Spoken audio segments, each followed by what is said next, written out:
Hi friends, అందరికీ good evening. నేను వారంలో 2-3 రోజులు ఫాస్టింగ్ చేస్తాను, ఉపవాసాలు ఉంటాను.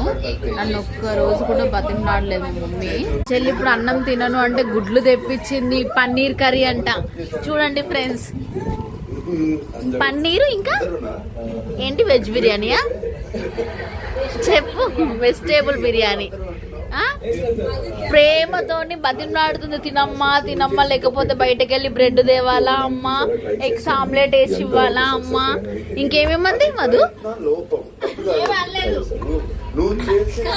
నన్ను కాలు మొక్తా అమ్మ, ఒకసారి అన్న నన్ను బతిమలాడినావు అమ్మ అట్లా.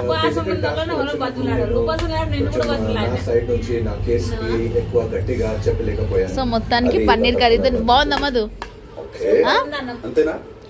ఇవి దేవుడి దగ్గర పెట్టిన బియ్యం అన్నమాట, అదే అమ్మవారి దగ్గర వేసిన బియ్యంతో ఈరోజు మమ్మీ వెజిటేబుల్ బిర్యానీ చేసింది, పన్నీర్ కర్రీ.